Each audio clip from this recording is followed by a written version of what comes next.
एक गांव में गिरधारी नाम का एक मूर्तिकार रहता था।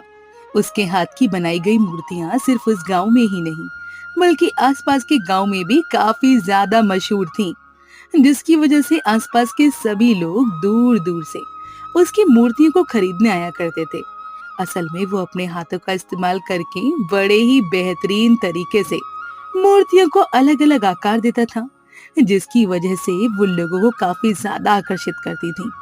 एक दिन जब वह रोजाना की तरह अपनी दुकान में मूर्तियां बना रहा था, तभी एक लखन नाम का आदमी उसकी दुकान पर आया और उससे कहने लगा।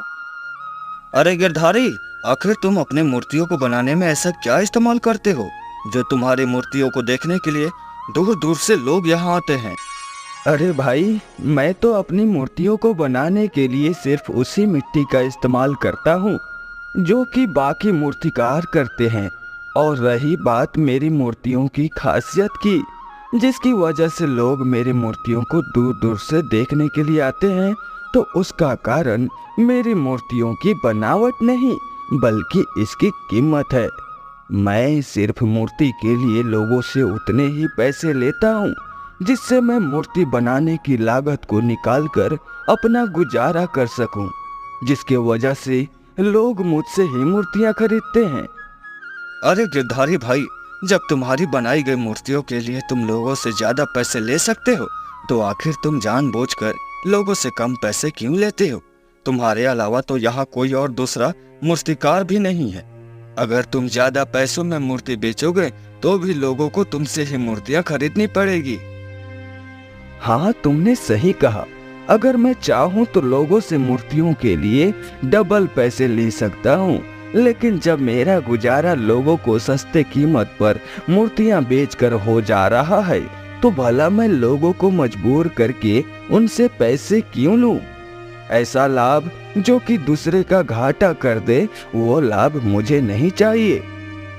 मान गया गिरधारी भैया, तुम्हारे जैसा आदमी मिलना तो बहुत ही ज्यादा मुश्किल है। खैर, यह सब छोड़ो और मुझे जरा अपने और अपने परिवार के बारे में बताओ। मुझे तुम्हारी बातें सुनकर तुम्हारे बारे में और जानने का मन हो रहा है। अरे बिल्कुल भाई, आओ बैठो। गिरधारी के इतना कहने के बाद लखन गिरधारी के आगे कुर्सी पर बैठ गया और गिरधारी से उसकी और उसके परिवार के बारे में पूछने लगा। आखिर तुम्हारे परिवार में कुल कितने लोग हैं? और आखिर तुमने ये मूर्ति बनाने का कार्य क्यों और कैसे शुरू किया? लखन भैया, मेरे परिवार में मुझे मिलाकर कुल 4 लोग मौजूद हैं, जिसमें कि एक मेरी पत्नी और मेरे 2 बेटे हैं। मेरी पत्नी का नाम धनश्री और मेरे दोनों बेटे का नाम मोहित और संतोष है। मोहित मेरा बड़ा बेटा तो वही संतोष मेरा छोटा बेटा है। रही बात मेरे मूर्ति बनाने के इस काम की, तो यह हमारा खानदानी पेशा है। मैंने यह काम अपने पिताजी से ही सीखा है और मैं चाहता हूँ कि मेरे बाद मेरे बच्चे भी यही काम करके हमारे इस परिवार की परंपरा को आगे बढ़ाए। क्या गिरधारी भैया, तुमको आज भी लगता है कि आजकल के बच्चे इस मूर्ति बनाने के काम में रुचि रखते होंगे? अरे आजकल के बच्चों को तो बड़े बड़े शहरों में जाकर नौकरियां और व्यापार करना पसंद होता है। तो आखिर तुम यह कैसे सोच सकते हो कि तुम्हारे बच्चे आगे मूर्ति बनाने का काम करेंगे? अरे नहीं लखन भैया, तुम मेरे दोनों बेटों को नहीं जानते हो, इसलिए ऐसा कह रहे हो। वह दोनों मुझे बहुत ज्यादा प्यार करते हैं और मेरी हर एक बात मानते हैं। मुझे पूरी उम्मीद है कि मेरे बाद वह मेरा यह काम जरूर संभालेंगे। अच्छा चलो भैया, जो होगा देखा जाएगा। अब मैं यहाँ से चलता हूँ, मुझे भी घर के लिए बाजार से कुछ सामान लाना है। ठीक है भाई, जाओ। मैं भी बस इस आखिरी मूर्ति को तैयार कर लूं और फिर मैं भी घर के लिए निकलूंगा। जब गिरधारी मूर्तियों का काम खत्म करके अपने घर की ओर जा रहा था, तब उसे रास्ते में लखन नाम के आदमी की कही हुई बात याद आने लगी कि आजकल के बच्चे शहर जाकर नौकरी एवं व्यापार करने में रुचि रखते हैं, जिसकी वजह से उसे इस बात की चिंता होने लगी कि उसके बच्चे उसके काम को संभालने से मना कर दिया तो वह अपने परिवार की परंपरा को हमेशा के लिए खो देगा। जिसकी वजह से उसने घर जाकर अपने दोनों बेटों से इस बारे में चर्चा करने का फैसला किया। अरे संतोष, मोहित, कहाँ हो तुम दोनों? जल्दी से मेरे पास आओ। मुझे तुम दोनों से बहुत ही जरूरी बात करनी है। अपने पिता की इस तेज आवाज को सुनकर संतोष और मोहित दोनों दौड़कर अपने पिता के पास आए और दोनों ने अपने पिता से कहा, क्या हुआ पिताजी? ऐसी क्या जरूरी बात है जो आपने इतनी जल्दीबाजी में हम दोनों को यहाँ बुलाया है? कहीं कोई परेशानी तो नहीं है? अरे नहीं बच्चों, कोई परेशानी की बात नहीं है। असल में मुझे तुमसे एक ऐसी जरूरी बात करनी है जिसके बारे में मैं तुम्हें बताना बहुत ही ज्यादा जरूरी समझता हूँ, और मैं चाहता हूँ कि तुम पहले मेरी पूरी बात सुनो और उसके बाद तुम आगे क्या करना है इसका फैसला लो। अपने पिता की ये बात सुनकर दोनों बेटों को बिल्कुल भी समझ में नहीं आई, लेकिन उन्होंने अपने पिता की बात पर हाँ में सिर हिलाया। देखो बच्चों, क्या तुम्हें यह पता है कि मैं मूर्ति बनाने का काम क्यों करता हूँ? हाँ पिताजी, मुझे पता है। आप मूर्ति बनाने का काम इसलिए करते हो क्योंकि यह हमारी पारिवारिक पेशा है और आपने अपने पिताजी के कहने पर ही यह कार्य शुरू किया था। हाँ बेटा, तुमने बिल्कुल सही कहा।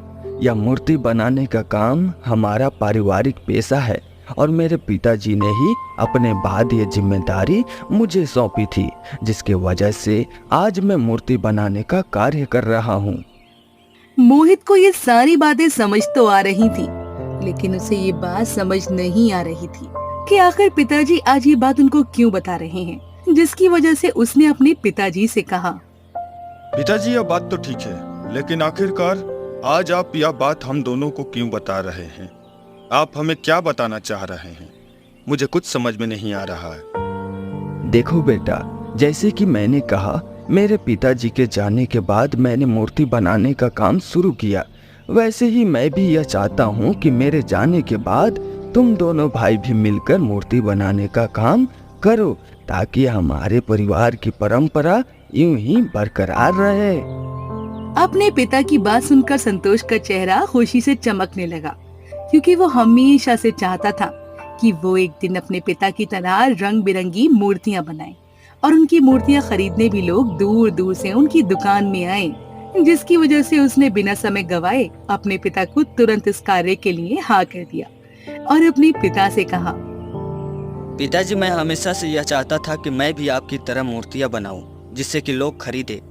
आज आपने यह बात बोलकर मेरा दिल खुश कर दिया है। मैं आपसे वादा करता हूं कि आपके बाद मैं आपका कार्यभार आगे संभालूंगा और हमारे इस परिवार की परंपरा को आगे लेकर चलूंगा। वाह बच्चों, वाह मेरे बच्चों, मैंने सोचा था कि तुम आजकल की पीढ़ी हो, तुम मिट्टी और मूर्ति बनाने के काम में रुचि नहीं लोगे, लेकिन आज तुमने मेरे बातों का मान रखकर यह साबित कर दिया है कि तुम मेरे होनहार बच्चे हो। मैं हमेशा भगवान से दुआ करूंगा कि तुम दोनों भाई साथ में मिलकर अपने जीवन में एक कामयाब इंसान बनो और हमारे परिवार की इस परंपरा को आगे लेकर जाओ। इसके बाद पूरे परिवार ने खुशी खुशी साथ में बैठकर खाना खाया और खाना खाने के बाद आपस में बातें करते हुए ही सो गए। सोते समय गिरधारी ने सोचा, हे भगवान, तेरा शुक्र है कि तूने मुझे दो इतने अच्छे बेटे दिए हैं जो कि आज के समय में भी अपने पिता का मान रखकर अपने परिवार की परंपरा को बरकरार रखने को तैयार है। संतोष और मोहित दोनों की उम्र में 3 साल का फर्क था, लेकिन बचपन से ही दोनों भाइयों का प्यार अव्वल दर्जे का था। दोनों एक साथ खाते थे, पीते थे और यहाँ तक कि एक साथ खेलते और सोते थे, जिसकी वजह से दोनों की सोच भी काफी ज्यादा मिलती जुलती थी। लेकिन एक बार ऐसा नहीं था। अपने पिता की बात को सुनने के बाद से ही उसका चेहरा काफी उदास सा दिख रहा था, जिसे देखकर संतोष ने पूछा, अरे भैया, आपको क्या हुआ?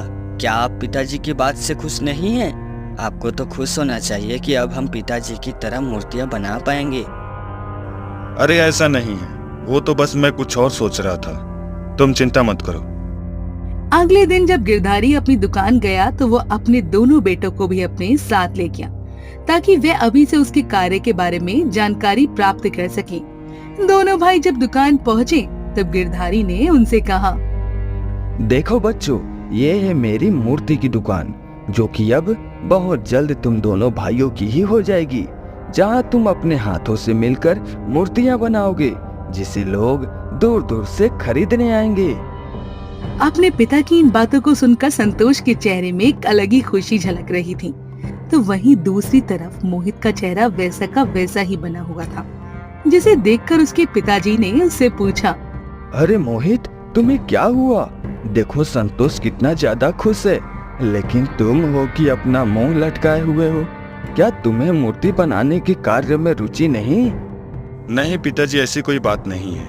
वह बस मेरी तबीयत थोड़ी खराब है, जिसकी वजह से मुझे अच्छा महसूस नहीं हो रहा है। इतना कहकर मोहित वापस अपने घर चला गया और संतोष अपने पिता के साथ दुकान में ही रहकर मूर्ति बनाने का काम सीखने लगा। मोहित के व्यवहार को देखकर गिरधारी को थोड़ी चिंता तो हो रही थी, लेकिन एक तरफ संतोष की काम में रुचि देखकर उसे काफी ज्यादा खुशी भी हो रही थी।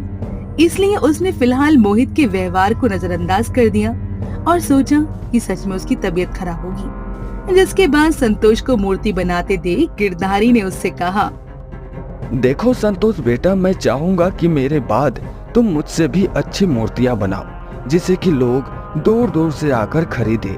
लेकिन जो भी हो जाए, तुम इस बात का हमेशा ध्यान रखना कि तुम चाहे कितनी भी अच्छी मूर्ति क्यों ना बनाओ, तुम्हें अपनी मूर्ति के लिए दूसरों से उतने ही पैसे लेने हैं जिससे कि तुम अपना और अपने परिवार का गुजारा कर सको। तुम्हें कभी भी लोगों को मजबूर करके उनसे ज्यादा पैसे नहीं लेने हैं, और यही एक सच्चे व्यापारी का कर्तव्य भी होता है। जी पिताजी, आप जो मुझे समझाना चाह रहे हैं मैं वह अच्छी तरह से समझ चुका हूँ। मैं कभी भी अपनी मूर्ति के लिए लोगों से जरूरत से ज्यादा कीमत नहीं लूंगा और हमेशा अपने कार्य को जिम्मेदारी से पूरा करूंगा और आपका नाम रोशन करूंगा। संतोष की इस बात को सुनकर गिरधारी को बहुत ही ज्यादा खुशी हुई। अब वो समझ चुका था कि संतोष अपने काम को हमेशा ईमानदारी से ही पूरा करेगा। इसके बाद दोनों दिन भर मिलकर दुकान में काम किया और आखिर में शाम होते होते घर जाने का फैसला किया और इस तरह से अपना दिन खत्म किया। अगले दिन जब वापस दुकान जाने का समय हुआ, तब गिरधारी ने मोहित से कहा, अरे मोहित चलो, आज तुम भी संतोष के साथ दुकान चलो। तुम्हें भी अपने काम के बारे में मुझे बहुत कुछ बताना है।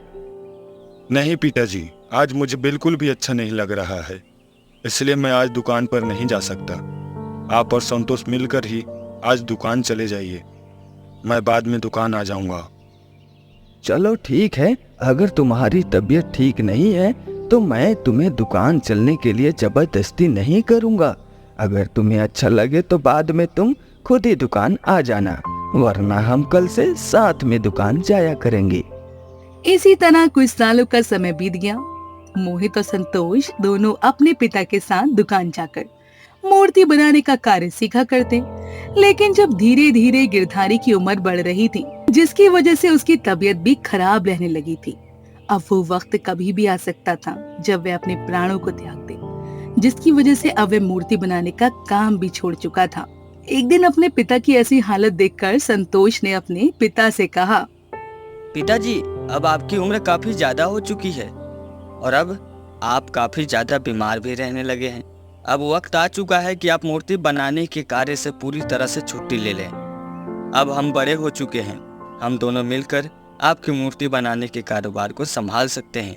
अब आपको अपने व्यापार की चिंता करने की कोई भी आवश्यकता नहीं है। तुम सही कह रहे हो संतोष, अब मेरी वह हालत नहीं है कि अब मैं दुकान जाकर मूर्ति बना सकूं। अब तुम दोनों भाइयों को ही मेरे कारोबार को संभालना होगा, और अगर तुम ऐसा करोगे तो मुझे बहुत ही ज्यादा खुशी होगी। इसी तरह सब कुछ ठीक चल रहा था, लेकिन एक दिन गिरधारी की तबीयत बहुत ज्यादा खराब हो गई। उसकी हालत ऐसी हो गई थी कि वह अपने बिस्तर से भी नहीं उठ पा रहा था।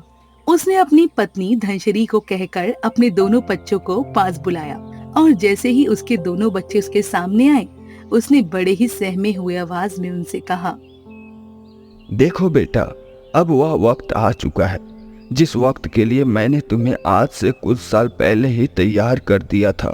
अब वक्त आ चुका है कि मैं अपनी पूरी जिम्मेदारी तुम दोनों भाइयों को सौंप दूं और अपने काम से मुक्त होकर इस दुनिया से अलविदा ले लूं। पिताजी, भला आप ऐसी बात क्यों कर रहे हैं? आपको क्या हुआ है? आपकी तबीयत खराब है? मैं अभी डॉक्टर को बुला कर लाता हूँ, आप बिल्कुल स्वस्थ हो जाएंगे। नहीं मोहित, मैं जो कह रहा हूँ तुम उसे ध्यान से सुनो। डॉक्टर को बुलाने की कोई जरूरत नहीं है। अब मेरे पास ज्यादा वक्त नहीं है। डॉक्टर को बुलाने का भी समय नहीं है। अब जो मैं तुमसे कहने जा रहा हूँ वो तुम दोनों भाई ध्यान से सुनो। अपने पिता की इस बात को सुनकर दोनों भाई चुपचाप सर हिलाते हुए अपने पिता के पास जाकर बैठ गए। तो बेटा, जैसे कि मैंने तुम्हें पहले ही बता दिया था कि यह मूर्ति बनाने का जो काम है वह हमारा पारंपरिक पेशा है और मेरे बाद तुम दोनों भाइयों को मिलकर ही मेरे कारोबार को संभालना है। तो अब वह वक्त आ चुका है कि तुम दोनों भाई मिलकर मेरे इस कारोबार की जिम्मेदारी अपने सर पर ले लो और हमेशा साथ मिलकर खुशी खुशी इस कार्य में अपनी पूरी मेहनत लगा दो। मैं चाहता हूँ कि तुम दोनों मिलकर कारोबार को उस मुकाम पर पहुँचाओ जिस मुकाम पर मैं हमेशा से इस कारोबार को पहुँचाना चाहता था। पिताजी, आप बिल्कुल भी चिंता मत कीजिए। हम आपकी उम्मीदों पर कभी भी पानी नहीं फेरेंगे। हम आपके इस कार्य को हमेशा दिल लगाकर पूरा करेंगे और कभी भी अपने परिवार के पारंपरिक पेशे को खतरे में नहीं डालेंगे, और यह मैं आपसे वादा करता हूँ। मोहित, मैं चाहता हूँ कि तुम इस कार्य में संतोष का पूरा पूरा साथ दो। मुझे नहीं पता कि तुम्हें इस काम में रुचि है या नहीं, लेकिन मैं चाहता हूँ कि तुम इस कार्य को हमारा पारंपरिक पेशा समझकर पूरे लगन और ईमानदारी के साथ करो। अगर तुम ऐसा करोगे तो मुझे बहुत ज्यादा खुशी होगी। पिताजी, आप बिल्कुल भी चिंता मत कीजिए। मैं इस कार्य में संतोष का पूरा पूरा साथ दूंगा। आखिर वह मेरा भाई है।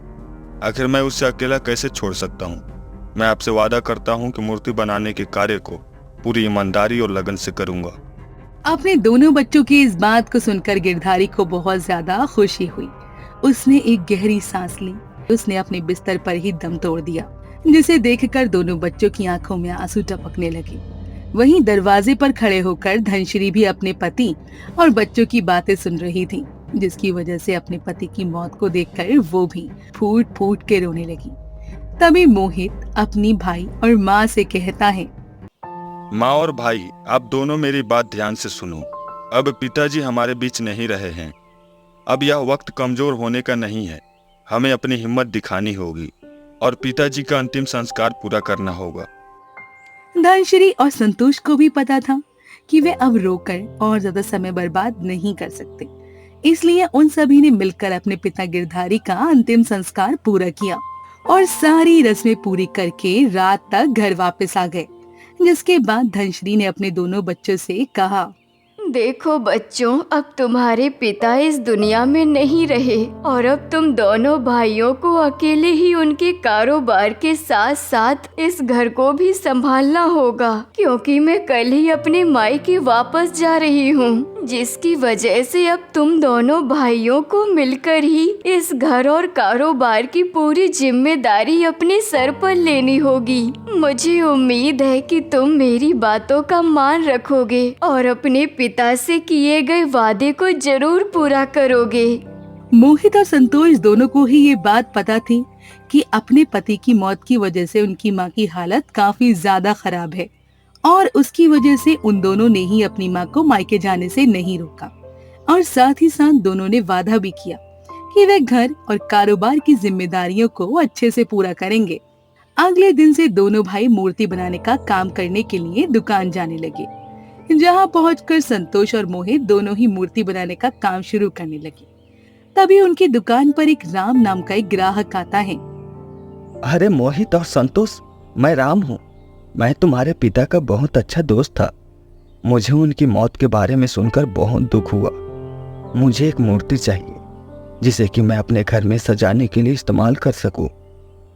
उस ग्राहक की इस बात को सुनकर दोनों भाई अपनी दुकान में मौजूद रंग बिरंगी मूर्तियों का उस राम नाम के ग्राहक को दिखाने लगे, जिसमें से एक मूर्ति उस ग्राहक को बहुत ही ज्यादा पसंद आ गई। जिसके बाद उसने उनसे कहा, मुझे यह मूर्ति बहुत ही ज्यादा पसंद आई।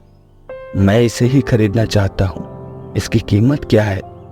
उस समय ग्राहक की मूर्ति की कीमत पूछते ही दोनों भाई एक साथ बोल पड़े। जहाँ संतोष ने उस मूर्ति की कीमत 300 बताई, तो वहीं मोहित ने मूर्ति की कीमत 500 रुपए कही। इसके बाद दोनों भाई एक दूसरे का मुंह देखने लगे। अरे भैया, इस मूर्ति की कीमत तो सिर्फ 300 रुपए है। भला आप इस मूर्ति की कीमत 500 रुपए क्यों बता रहे हो? क्योंकि ग्राहक सामने ही खड़ा था, इसलिए मोहित ने संतोष को कुछ नहीं कहा और संतोष ने 300 रुपए में वो मूर्ति उस राम नाम के ग्राहक को दे दी। जिसके बाद मोहित ने संतोष से कहा, तू छोटा है तो छोटा बनकर रहा कर। जब मैं उस मूर्ति को 500 में बेच रहा था तो तुझे बीच में 300 रुपए बोलने की क्या जरूरत थी? तू क्या चाहता है कि हम पिताजी के जाने के बाद भूखे मर जाएं? अरे भैया, तुम यह क्या बात कर रहे हो? पिताजी ने हमें हमेशा यह सिखाया है कि हमें मूर्ति की कीमत हमेशा उतनी ही लेनी चाहिए जितनी की हमें आवश्यकता है। हमें कभी भी दूसरों को मजबूर करके उनसे ज़्यादा पैसे नहीं लेना चाहिए। जब उस मूर्ति को 300 में बेच कर ही हमें मुनाफा हो रहा था तो भला हम 500 रुपये में ग्राहक को महंगा सामान क्यों दे? अगर ऐसी बात है तो तू अकेले ही इस दुकान को संभाल ले। मुझे तेरे इस दुकान और इस मूर्ति दोनों में ही कोई भी रुचि नहीं है। ऐसा कहकर मोहित गुस्से में दुकान छोड़कर चला गया। इधर संतोष भी कुछ समझ नहीं पा रहा था कि आखिर उसकी गलती क्या थी, जो कि मोहित उस तरह से गुस्सा होकर चला गया। गुस्से में मोहित घर पहुंचा और मन ही मन सोचने लगा। मेरा छोटा भाई संतोष मेरे पिताजी के बताए नक्शे कदम पर ही चल रहा है। अगर ऐसा ही चलता रहा तो हम कभी भी अमीर नहीं बन पाएंगे। वैसे भी आज के समय में इस मूर्ति के काम में कोई भी कमाई नहीं है। अच्छा होगा कि मैं मूर्ति के कारोबार की सारी जिम्मेदारी संतोष को सौंप दूं और अपना कुछ नया काम शुरू करूं। बेटा, तुम ये कैसी बातें कर रहे हो? तुमने ही तो अपने पिता से वादा किया था कि तुम दोनों भाई मिलकर उनके कारोबार को आगे ले जाओगे। अब भला तुम इस वादे से पीछे कैसे हट सकते हो? माँ, मुझे इस बारे में कुछ नहीं पता। तुम आज ही घर वापस आओ और इस बात का फैसला करो। मैं अब इस कारोबार में 1 मिनट भी और नहीं टिकने वाला। अगर आपने कुछ फैसला नहीं किया तो मैं खुद अपना फैसला ले सकता हूँ। मोहित की इस बात को सुनकर उसकी माँ धनश्री को मजबूरी में घर वापस आना पड़ा और घर जाकर उसने अपने दोनों बच्चों को अपने सामने बुलाया और दोनों से कहा, देखो बेटा, तुम्हारे पिताजी को गुजरे अभी ज्यादा समय भी नहीं हुआ और तुम दोनों के बीच टकरार शुरू हो चुकी है। मैं नहीं चाहती कि ये टकरार दुश्मनी में बदल जाए, इसीलिए मैं अभी तुम दोनों के बीच में बंटवारा करना चाहती हूँ। मैं तुम्हारे पिताजी की मूर्ति की दुकान संतोष को सौंपती हूँ और उनके हिस्से की जो जमीन थी वो मैं मोहित के नाम करती हूँ। अभी तुम्हारे ऊपर है कि तुम अपने हिस्सों की संपत्ति का किस तरह से इस्तेमाल करते हो। अपनी माँ के इस फैसले से मोहित तो खुश था, क्योंकि उसे मालूम था कि अपने हिस्से में जमीन बेचकर वो अपना कोई व्यापार शुरू कर सकता है। लेकिन वहीं इस फैसले से संतोष का चेहरा काफी ज्यादा उदास हो चुका था, क्योंकि वो जानता था कि उसने अपने पिता से किया हुआ वादा तोड़ रहा है, लेकिन अपनी भाई की जिद के आगे वो कुछ नहीं कर सकता था, जिसकी वजह से उसे अपनी माँ की इस बात में हामी भरनी पड़ी। इस फैसले के अगले ही दिन संतोष तो हमेशा की तरह अपनी मूर्ति बनाने की दुकान पर चला गया, लेकिन मोहित ने अपने हिस्से की जमीन के कागजात उठाए और गांव के साहूकार के पास जाकर अपने हिस्से की जमीन बेचकर नगद पैसे ले लिए, क्योंकि वो इस पैसे से शहर जाकर ऐशो आराम की जिंदगी जीना चाहता था। और उसने ऐसा किया भी, क्योंकि पैसे मिलते ही वो अपने गांव के पास के शहर के लिए रवाना हो गया। इधर संतोष अपनी दुकान में अकेला पड़ गया। पिताजी, मुझे माफ कर दीजिएगा। छोटा होने की वजह से मैं अपने भैया को आपसे किए गए वादे को तोड़ने से रोकने में असमर्थ रहा। अगर आप मुझे सुन रहे हो तो मुझे इस गलती के लिए माफ कर देना। मैंने जो आपसे वादा किया था मैं उसे जिंदगी भर निभाऊंगा। कई सालों का वक्त बीत गया। धीरे धीरे संतोष ने अकेले मूर्ति बनाने में महारत हासिल कर ली थी और वह अपने पिता से भी अच्छी मूर्तियां बनाया करता था। और वहीं दूसरी तरफ मोहित, जो कि अब शहर में ऐशोआराम की जिंदगी गुजार रहा था, अब उसके पास पैसों की भी कमी पड़ने लगी थी, क्योंकि उसने अभी तक कोई काम धंधा शुरू नहीं किया था, जिसकी वजह से वो मन ही मन सोचने लगा। अरे, मैं तो जमीन बेचकर जितने भी पैसे लाए थे वह तो अब धीरे धीरे खत्म होने को आ चुके हैं और मेरे पास अब कोई काम भी नहीं है। अगर ऐसा ही चलता रहा तो मेरे पास एक फूटी कौड़ी भी नहीं बचेगी। एक तरफ जहाँ मोहित के सारे पैसे खत्म होने वाले थे, तो वहीं दूसरी तरफ संतोष ने अपने पिता से सीखे हुए मूर्ति बनाने की कला से लाखों रुपए कमा लिए थे। अब वो अपने पुराने घर को छोड़कर नए घर में रहने लगा था। सब कुछ सही चल रहा था, लेकिन एक दिन दोनों भाइयों को अचानक ये खबर मिलती है कि उनका वह पुराना घर जिसमें कि उन्होंने अपना बचपन गुजारा था, उसे तोड़कर कोई नया घर बनवाना चाह रहा है। ये खबर मिलते ही संतोष ने सोचा, अरे उस पुराने घर में तो मेरी कई सारी बचपन की यादें जुड़ी हुई है। भला ऐसे कैसे कोई उसे तुड़वा कर वहाँ नया घर बनवा सकता है। मुझे जल्द से जल्द पुराने घर पहुंचकर बात संभालनी होगी। खबर मिलते ही संतोष ने तो अपने पुराने घर के लिए निकल चुका था, और क्योंकि उस पुराने घर में मोहित की भी सारी बचपन की यादें जुड़ी हुई थी, इसलिए वो भी अपने आप को उस जगह पर जाने से नहीं रोक पाया। इसलिए वो भी तत्काल के लिए गांव के लिए रवाना हो गया, जहां किस्मत ने ऐसा खेल खेला। वो दोनों भाई जो कि बंटवारे के बाद एक दूसरे से हमेशा के लिए अलग हो चुके थे, वो उस पुराने घर के आगे फिर एक दूसरे के आमने सामने खड़े हो चुके थे। अरे भैया आप यहाँ, आपको देखकर मुझे बहुत ज्यादा खुशी हुई।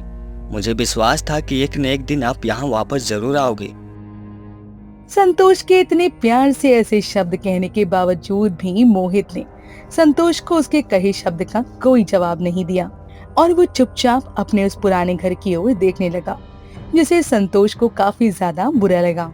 लेकिन तभी मोहित की नजर अपने उस पुराने घर के कोने में पड़ी हुई एक मूर्ति पर गई, जिसके हाथ में एक चिट्ठी रखी हुई थी, जिसे कि मोहित ने तुरंत उठाया और उसे पढ़ने लगा।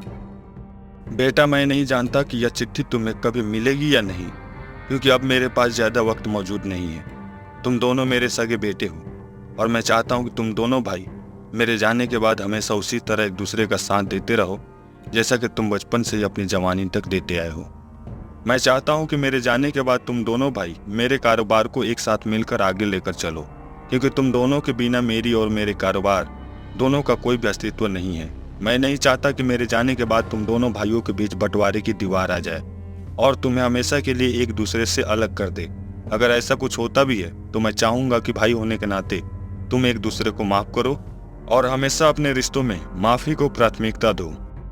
असल में ये चिट्ठी मोहित और संतोष के पिता गिरधारी ने लिखी थी और अपने बनाए गए मूर्ति के हाथों में रख दी थी, जो कि आज मोहित के हाथ में थी। अपने पिता की इस चिट्ठी को पढ़कर मोहित को जैसे अपनी सारी गलतियों का एहसास 2 मिनट में हो चुका था। उसे अपनी सारी गलतियां याद आने लगी थीं कि आखिर कैसे उसने अपने पिता से किए गए वादे को तोड़ा और अपने छोटे भाई को अकेला छोड़ दिया। उसने आंसू भरे आंखों से संतोष की तरफ देखा और कहा, संतोष मेरे भाई, मैंने तुम्हारे साथ इतना बुरा किया, लेकिन फिर भी जब मैं आज सालों बाद इस गांव में आया हूं तो तुमने फिर भी बड़े आदर सम्मान के साथ मुझसे बात की। और कोई होता तो शायद मेरी तरफ देखता भी नहीं। मुझे माफ कर दो मेरे छोटे भाई। पैसों की लालच में तो मैं यह तक भूल गया था कि आखिर मैंने पिताजी से क्या वादा किया था। पैसों की लालच में मैंने अपने उस छोटे भाई को अकेला छोड़ दिया, जो कि बचपन से हमेशा मुझ पर अपनी जान कुर्बान करते आया है।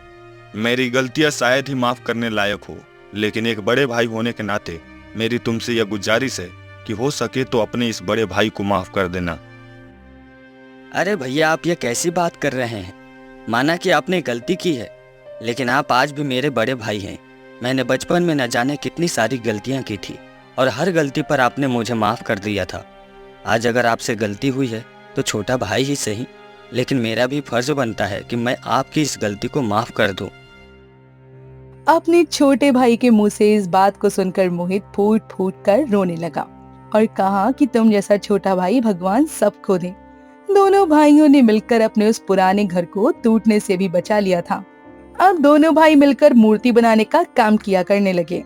धीरे धीरे समय बीता। अब मोहित भी दुकान में संतोष की तरह बेहतरीन मूर्तियां बनाने लगा था, जिसे कि आसपास के गांव के लोग दूर दूर से खरीदने आया करते थे।